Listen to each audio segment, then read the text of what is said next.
자, 2강입니다. 방수량과 방수압력에 대해서 공부를 할 건데 그냥 이렇게 말하면 어려우니까 우리가 하나하나 설비에 대해서 조금씩 공부를 하면서 할 거예요. 일단 요 5가지는 다 5가지의 설비를 말하는 거고 어떤 개념으로 우리가 접근을 할지 한번 해보겠습니다. 일단 제 지금 교재상 맨 앞부분에는 거의 수계 소화 설비라고 하는 것들을 위주로 우선적으로 나와 있습니다. 어떤 거냐면 말 그대로 물을 쓰는 계열의 소화 설비란 뜻이에요. 이게 실제로 우리가 그 실제 생활에서 가장 많이 쓰이고 있는 소방 설비이기 때문에 소방 시설이기 때문에 우리가 이런 걸 한번 보자는 거죠. 뭐 종류에 대해서도 공부를 할 수 있지만 실제로 종류가 이렇게 있다 하고 공부해봤자 일단 낯서신 분들은 요거 잘 익숙해지지 않기 때문에 저는 이제 그렇게 공부하지 않겠습니다. 어떻게 할 거냐면 자, 우리가 소계 소화 설비라 하면 말 그대로 물을 사용하는 설비예요. 그럼 어딘가에 물이 있을 겁니다. 이해되시죠? 그럼 나중에 이 물을 얼마나 놔야 되는가도 공부를 할 거예요. 그러면 우리가 이 수조에서 물이 나와서 요 조금씩 하면서 할까요? 물이 나와야 되니까 펌프가 있어야겠죠? 그래서 우리가 유체역학에서 펌프에 대해서도 공부를 한 거고요. 그 다음에 중간에 모든 걸 다 무시하고 일단 물이 지나갈 경로가 있어야 될 겁니다. 그래야 어딘가로 공급을 해줄 수 있겠죠? 우리가 이게 이제 배관이 되겠죠, 배관. 자, 이런 상태에서 우리가 이제 어떤 실 안에 2D로 그릴까요? 어떤 실이 있을 겁니다. 건물 안에 설치하는 거니까요. 그러면 우리가 이 안에 이제 물을 뿌려줘야 될 거예요. 그럼 어떤 방식으로 우리가 이 안에 물을 뿌려줄 거냐? 그래서 우리가 헤드라고 합니다. 이렇게 헤드가 설치돼서 물을 뿌려줄 수도 있을 거고요. 그 스프링클러 헤드는 우리가 그냥 뭐 본인 집에는 없으실 수도 있지만 어디 가서도 천정에 헤드가 설치되어 있는 거 많이 볼 수 있죠. 우리가 그렇게 뿌릴 수도 있을 거고요. 또는 우리가 이 배관을 이용해서 우리가 열어보신 분도 있고 안 열어보신 분도 있겠지만 소화전이라고 해서 우리가 이 안에 밸브가 달려 있고 여기 소화 호수가 이렇게 있어서 우리가 이거를 직접 뚜껑을 열고 사람이 가서 물을 뿌릴 수도 있을 겁니다. 우리가 이걸 이제 옥내 소화전이라고 하는 거죠. 소화전. 자, 그리고 건물이 좀 커지다 보면 우리가 이 창문을 통해서 바깥에서도 소화 활동을 할 수 있다는 거죠. 그래서 이 소화전이 밖에 있다. 만약에 그러면 우리가 사실 이렇게 안 돼 있고 얘는 잠시만요. 보통 땅 속으로 이렇게 와서 지하나 밑에서 이렇게 생긴 말뚝같이 생긴 거 십자가처럼 그려줬는데 빨간색입니다. 이렇게 생긴 거 보셨을 거예요. 그럼 여기 이제 뚜껑이 달려 있는데 얘를 우리가 호수를 연결해서 바깥에서 물을 뿌릴 수도 있을 겁니다. 그럼 얘는 바깥에 있는 소화전이니까 얘는 옥외 소화전이라고 우리가 부르고 있습니다. 그리고 우리가 이렇게 헤드가 스프링쿨러를 쓸 수도 있지만요. 우리가 이 스프링쿨러 헤드가 간이 스프링쿨러라고 해서 건물이 스프링쿨러를 설치하기는 부담되지만 자동식 소화 설비를 설치 안 하는 건 좀 그것도 위험하다 하면은 우리가 스프링쿨러보다 약간 작은 간이 스프링쿨러 헤드를 설치하고 있습니다.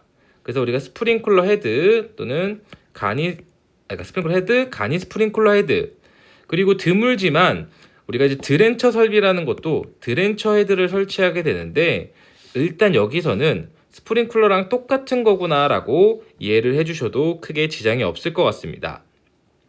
자, 그럼 우리가 물을 갖다가 펌프로 밀어서 이 실 안에 뿌려줄 거예요. 그러면 중요한 게 뭐죠?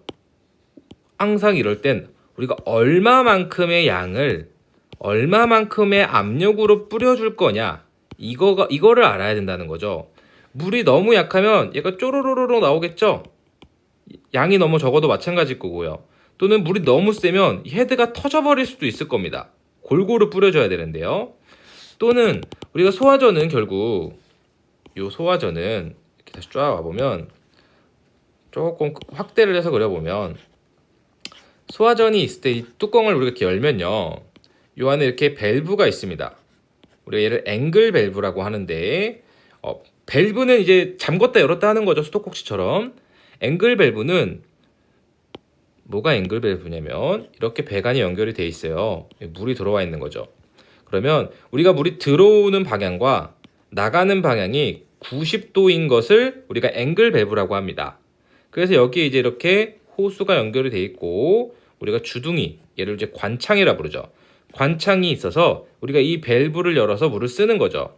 그리고 거꾸로 말하면 이런 관창을 우리가 사람이 들고 쏴야 되기 때문에 얘가 힘이 또 너무 세게 나가면 사람이 잡고 쏠 수가 없어요. 그래서 우리가 너무 세지도 않도록 최대 압력도 규정을 해줘야 되고요. 거꾸로 너무 작으면 물이 이렇게 오줌 마냥 나가면 안 되잖아요. 우리가 최소한의 압력도 규정을 해줘야 된다는 거죠. 왜냐면 불에 너무 가까우면 안 되고 얘는 우리가 들고서 쓰는 거는 사람이 쓸 수 있어야 되니까요. 자, 기본적인 개념이 되었다면 공부를 한번 해보겠습니다. 그래서 실제 자, 한번 보시면 우리가 옥내소화전, 옥외소화전 그리고 연결송수관까지는요 사람이 쓰는 거예요. 사람이. 그 말은 뭐다? 수동 설비다. 수동인 거고요. 스프링클러 드렌처 설비는 자동 설비가 됩니다. 사람이랑 무관하게 알아서 그냥 지가 물이 나가는 거예요. 자, 이런 상황에서 우리가 압력을 쫙 봐보겠습니다. 그러면 스프링클러 설비도 최소부터 최대 압력 기준이 있고요. 항상 단위들의 유의를 해주셔야 돼요. 그리고 뭐 드렌처 설비도 스프링클러랑 제가 똑같다고 말씀을 드렸고 우리가 옥내소화전, 옥외소화전은 사람이 쓰는 거니까 최대 0.7MPa 이하로 설계가 되어야 돼요. 왜냐면 우리가 0.7MPa의 반발력을 계산을 해보면 얘가 약 20kg/S의 힘이 나옵니다. 즉 우리가 남자분들 특히 아령 들어보셨을 테니까 20kg 들고 있기 쉽지 않죠? 그렇기 때문에 우리가 0.7MPa로 제한을 하고 있는 거고요. 그럼 연결송수관은 왜 0.7을 안 하나요? 우리가 옥내소화전과 옥내소화전은요 건물에 살고 있는 건물 내 거주인이 주로 사용하는 설비고요. 실제로 옥외소화전은 좀 그렇게 어렵지만 연결송수관은 소방관이 사용을 하는 설비입니다. 그래서 이게 훈련된 전문 소화 활동을 하기 때문에 얘는 최대 압력을 스스로 조절해서 할 수 있다는 거죠. 왜냐면 연결송수관은 소방차가 밀어주는 압력으로 쏘는 게 기본입니다. 그렇기 때문에 스스로 압력을 조절해서 소화 활동을 하기 때문에 최대 기준이 없을 뿐입니다. 자, 한번 봐볼까요? 그래서 우리가 이 파란색으로 된 이 두 가지 가장 압도적으로 시험에 많이 나오고 있고요. 그 다음에 연결송수관 설비 뭐 이렇게 있습니다. 근데 우리가 그걸 알아야 돼요. 언론에서 배우긴 했었는데 우리가 방수 시간, 즉 아까 이렇게 물이 있었죠, 수조에. 우리가 이 방수량과 방수 압력으로 물을 쏠 때 몇 분이나 우리가 쏠 수 있는 물을 가지고 있을 거냐는 뜻이에요. 또는 우리가 펌프가 달려 있었죠.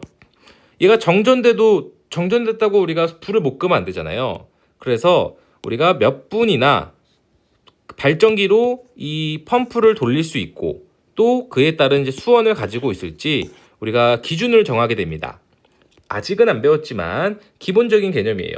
우리가 소화전 틀었는데 1분 만에 물이 동나면 안 될 거 아니에요. 그래서 우리는 최소한 20분을 기준으로 하고 있습니다. 그런데 요즘 점점 건물이 커지다 보니까 물이 좀 더 많이 필요한 거예요. 왜냐면 소방대가 와서 그 불난층까지 올라가는데도 시간을 많이 걸리다 보니까 위에서 쓸 수 있는 물의 양을 좀 늘려야겠다는 거죠. 그러면 말 똑같이 정전됐을 때도 발전기로 우리가 계속 돌릴 수 있는 전원, 즉 비상전원도 똑같이 길어지게 된 겁니다. 우리가 준초고층이라고 하면 한번 복습을 해보면 고층 건축물이라고 하면 30층이 넘는 건축물을 고층 건축물이라고 합니다. 준초고층이라고 하면 고층 건축물 중에 우리가 30층은 넘고 49층 이하인 걸 준초고층이라 그래요. 그리고 그냥 초고층은 50층이 넘는 건축물을 우리가 초고층이라고 하고 있습니다. 그래서 여기 이렇게 써 있죠.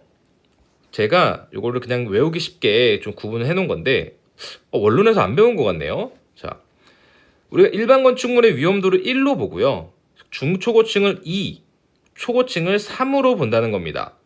그래서 제가 이렇게 고층을 분류해 놨지만 우리가 30층 이상이거나 높이가 120m인 건축물, 즉 얘는 우리가 120m가 30층이라고 하면 한 층에 4m를 봐줬다는 거죠.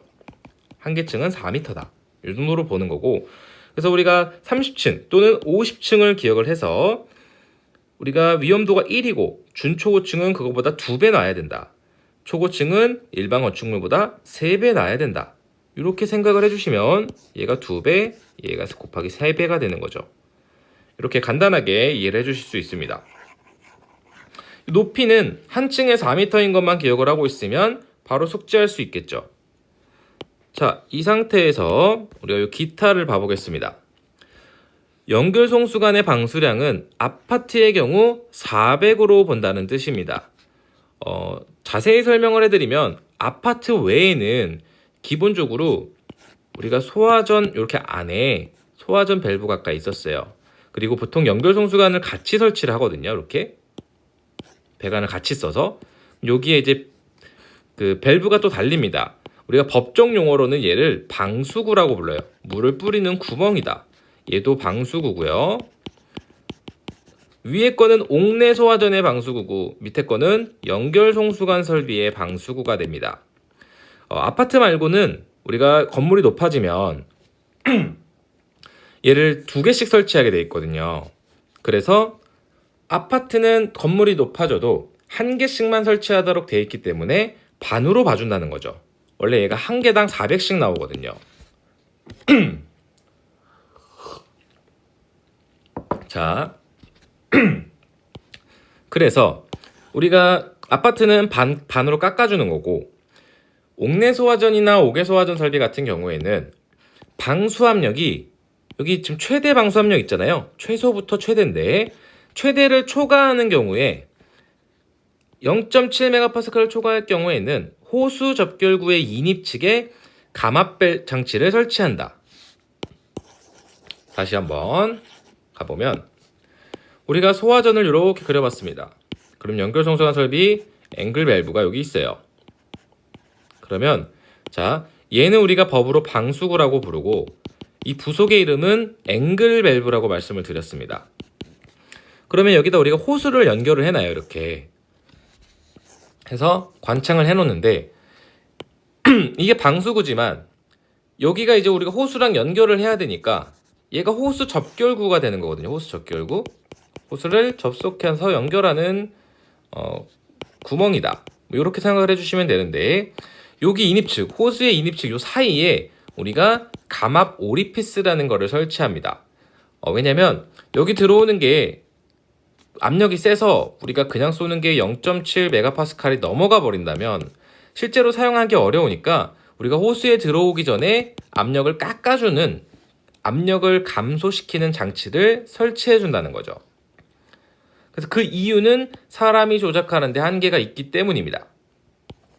이렇게 기억을 해주시고, 자, 최소 방수 압력은 기준 개수만큼 전부 개방될 때 확보되어야 하는 압력입니다. 그럼 기준 개수가 뭐냐? 자, 우리가 예를 들어서 뭐 코엑스라고 해볼까요? 그냥 다 아실만한 거 코엑스입니다. 몇 개 설치되어 있는지 모르겠는데 예를 들어서 코엑스 1층에 소화전이 20개가 설치되어 있다고 봐볼게요. 그러면 20개에서 전부 130rpm이죠. 130rpm에 0.17MPa 이상이 나와야 되는가? 당연히 나와야 됩니다. 근데 이제 문제는 20개를 동시에 틀었을 때도 나와야 되는 거예요. 우리가 소화전이 좀 큰 건물 가셔도 이쪽 소화전이랑 저쪽 소화전이랑 거리가 꽤 멀잖아요. 즉 우리가 불이 났을 때 실제로 사용하는 소화전의 개수는 몇 개 안 된다는 거예요. 그래서 우리가 이거를 몇 개를 동시에 사용할지 법에서 규정을 하고 있는데 그거를 우리가 기준 개수라고 합니다. 뒤에서 배우지만 자꾸 뒤라 그러네요. 소화전은 2개예요. 2개. 옥내 소화전은. 그래서 2개가 개방될 때 2개가 모두 다 130rpm 그리고 0.17MPa이 넘어야 된다는 규정입니다. 그리고 비상전원이 다 20분, 40분, 60분인데 우리가 작년 24년부터 법이 바뀌어서 창고 시설은 좀 예외가 됐어요. 옥내 소화전은 일반 건축물이어도 40분, 스프링쿨러는 일반 창고는 20분인데 레크식 창고는 60분이다 라고 규정이 되어 있습니다. 자, 일반 창고는 그냥 창고인지 아실 거예요. 소화전은 창고기만 하면 일반 창고냐 렉식 창고냐 구분을 안 짓는다는 거고, 스프링클러에서 렉식 창고는 뭐냐면 우리가 창고를 가보신 분들은 좀 큰 창고 물건을 이렇게 막 둘 겁니다. 근데 렉식 창고는 우리가 얘를 이렇게 정면에서 보면 이렇게 정면이 있는데요. 우리가 물건을 그러면 이렇게 쌓을 수 있겠죠? 근데 이게 아니고 우리가 그냥 선반을 둔 거예요. 선반을. 이렇게 하면 좀 헷갈리시니까 제가 점선으로 그릴게요. 그 앵글이라는 용어를 아실까요? 우리가 철로 이렇게 판때기를 이렇게 짜놓고 우리가 여기다가 이렇게 상자를 이렇게 하나하나 얹은 겁니다. 그 코스트코 가보셨죠? 아니면 그 이마트 트레이더스 같은데요. 그 짐을 위로 쫙 쌓아놓잖아요. 어떤 구조물이 살짝 철로 돼 있는 게 있어서 우리가 이런 식의 쌓여 있는 거를 레크식 창고라고 합니다. 그래서 얘는 불을 타면은 탈 게 많으니까 60분으로 비상전원을 규정하고 있는 거죠. 자, 그 다음에 이제 압력에 따른 방수량입니다. 이건 우리가 유체역학에서 했던 식이죠. 소화전에서 발생하는 유량은 우리가 2.086 곱하기 관창의 제곱, 직경의 제곱 곱하기 루트 P가 됩니다. 이 관창은 규격화되어 있는 거기 때문에 우리가 그냥 외워주시는 게 좋을 것 같아요. 옥내 소화전보다 옥외 소화전이 더 크거든요. 생각을 해보셔도 건물 밖에서 안으로 쏘는 게 거리도 더 멀고 우리가 더 쉽게 소화활동을 하기 용이하기 때문에 우리가 더 큰 관창을 쓰도록 되어 있습니다. 그래서 이 압력 변화시는 뭐냐면 항상 저는 1이 초기고 2가 변화한 후의 상태가 됩니다. 우리가 예를 들어서 0.1메가파스칼로 쏘고 있다가 0.3메가파스칼로 올리게 되면 유량이 얼마나 변화하는 거죠. 그래서 아주 간단하게 이렇게 구성을 해주실 수 있습니다. 자, 요 배웠죠, 요거. 이건 법적인 내용, 요거는 법이지만 얘는 법이 아니고 제가 숙지하시기 쉬우시라고 만들어 놓은 개념이고요. 그래서 위험도는 법적 점의가 아니고 방수 시간과 몇 분이나 뿌릴 건지랑 발상 전원을 쉽게 하기 위한 개념이 됩니다. 자, 이제 문제풀이 한번 가보겠습니다. 이런 식으로 문제가 나오는데 얘는 그래도 그 치고 조금 어려운 문제죠. 자, 국내 규정상 단위 옥내 소화전 설비의 가압 송수 장치, 아직 안 배웠지만 쉽게 펌프라고 생각을 하셔도 괜찮습니다. 최소 시설 기준으로 다음과 같은 항목을 맞게 열거한 게 뭐냐? 즉 우리가 여기서 지금 물어본 건 방사량이 얼마야 되고 법적 최소 방출 압력은 얼마고 시간은 얼마냐? 방수 시간이 방출 시간입니다. 결국 자, 우리가 소화전은 옥내 소화전이니까 130rpm이죠. 그리고 최소 방출 압력은 0.17메가파스칼입니다. 1메가파스칼이라는 규정은 없어요, 우리나라에. 그리고 최소 시간은 20분이죠. 그래서 정답은 3번이 되겠습니다. 자, 옥내 소화전은 130, 옥외 소화전은 몇이죠? 350이죠? 350. 연결성수가는 800인데 아파트는 400이 되고요. 소화전의 최소 압력은 0.17에서 0.7. 옥외 소화전 똑같고요. 연결성수가는 0.35부터 시작합니다. 얘는 더 물이 많이 나오란 뜻이죠. 세게 나가서 불을 잘 끄겠다. 왜냐면 소방관이 이용하니까. 스프링클러는 기본이 80인데 창고는 160으로 늘어날 거고요. 그리고 압력은 0.1에서 1.2입니다. 왜냐면 얘는 벽에 구조체에 고정되어 있는 거기 때문에 더 센 압력도 봐주는 거죠. 그리고 압력이 작은 이유는 우리가 옥내 소화전은 사람이 들고 불로 물을 쏴야 되니까 이 거리가 유지가 돼야 되잖아요. 스프링클러는 그냥 천장에 있으니까 압력이 상대적으로 약해도 상관이 없다는 거죠. 자, 그리고 드렌처 설비도 다 얘랑 똑같고요. 그리고 여기서 간이는 여기다 안 넣어놨군요. 간이 뒤에 따로 있나 봅니다. 자, 이렇게 일단 기억을 해주시면 됩니다. 이게 기준개수를 아직 안 배워가지고 생각하니까 이걸 보고 푸시기가 어려우실 수 있겠네요, 이게.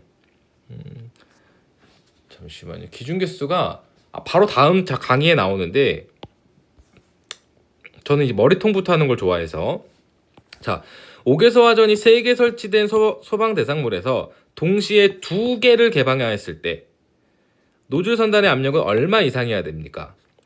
단위가 요즘 단위가 아니고 옛날 단위죠. 실제로 우리가 실무를 하면서도 우리가 킬로그램이란 단위를 더 많이 말로 해요. 우리가 예를 들어서 5개 소화전이 0.17에서 0.7 메가파스칼이라고 했는데 실제로 현장에선 1.7kg에서 7kg라고 많이 말을 합니다. 근데 그 킬로라고 말하는 단위가 원래 킬로그램 퍼스 센티미터 제곱인 거죠. 이거 유체역학 하셨다고 생각하면 10배 차이거든요. 왜냐면 우리가 대기압을 생각을 해보시면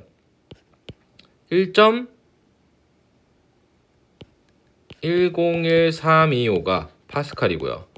그러면 101.325가 킬로파스칼이 되고 0.10135가 메가파스칼이 된단 말이죠. 근데 킬로그램 퍼스는 대충 1기압이 1kg 퍼스거든요. 그래서 우리가 얘랑 10배 차이 난다는 걸 알 수 있고, 10배 차이인 걸 몰라도 요 값이 지금 비슷하게 생겨 먹은 게 1번밖에 없죠? 그래서 정답은 1번이 되겠습니다. 자, 5개 소화전을 방수 시험하니 노즐 선단에서 방수 압력이 3kg 퍼스였다. 분당 방수량은 얼마인가? 이거 무경이라고 돼 있네요. 직경일 텐데 노즐 직경을 이제 20mm로 준 겁니다. 20mm. 자, 그러면 우리가 알고 있는 방수량은 2.086의 D의 제곱 곱하기 루트 P가 됐었죠. 근데 여기서 루트 P가 우리가 알고 있는 식은 메가파스칼 단위였어요. 그쵸? 그렇다면 얘를 먼저 환산을 해줘야겠죠? 이거 유체역학에서 했던 거니까 단위 환산을 그대로 한번 쉽게 해보겠습니다. 3kg 퍼 센티미터는 단위 환산을 해주려면 얘가 분자에 있으니까 똑같은 단위를 밑에다 넣어주고요. 그리고 위에 우리가 바꾸고자 하는 메가파스칼을 넣어주면 얘는 0.101325가 되고 얘는 1.0332가 되죠. 그래서 얘를 계산기를 두들기면 단위가 이렇게 삭제되고 0.294 메가파스칼이 됩니다. 사실 잘 기억 안 나면 나누기 10 하시면 됩니다. 그래도 큰 차이는 없어요. 그래서 우리가 여기 직경에 20을 넣어주고 얘는 밀리미터 썼었죠.